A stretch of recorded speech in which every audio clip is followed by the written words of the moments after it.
আসসালামু আলাইকুম প্রিয় ভিউয়ার্স। আমি আপনাদের সাথে আজকে কিছু কথা শেয়ার করব। এটা হলে খামার নিয়ে।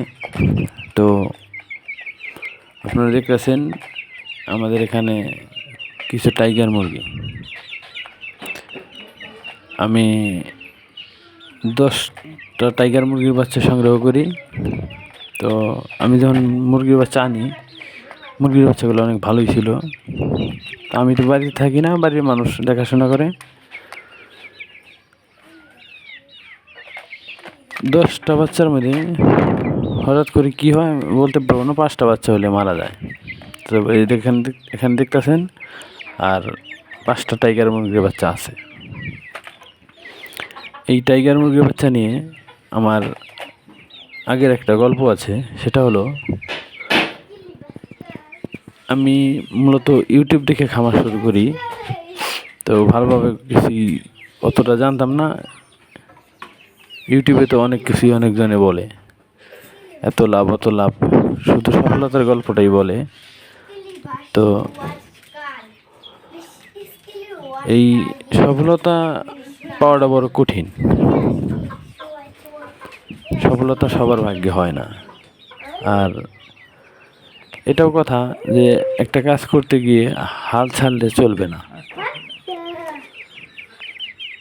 আমি আগে যখন এই টাইগার মুরগি উঠাই, তখন আমি 500 বাচ্চা উঠাইছিলাম। শীতের সিজনে উঠাই। তো আমার 500 বাচ্চা থেকে অনেক বাচ্চাই মারা যায়, প্রায় 200 বাচ্চার মতো মারা যায়।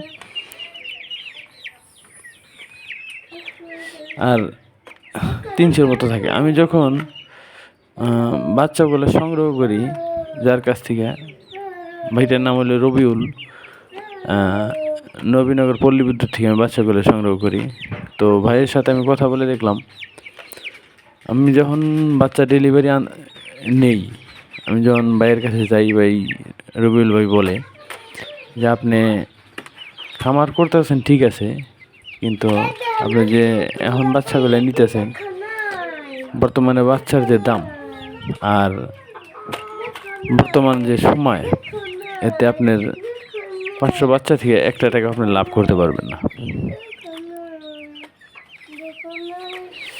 তো রবিউল ভাইয়ের কথা শুনে তো আমি অবাক।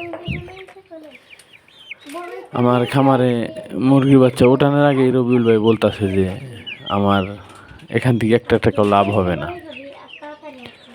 তো আল্লাহ বর্ষ করে আনলাম। তারপরেও রবিউল ভাইয়ের বললাম যে ভাই আপনি দোয়াটা করে দিন।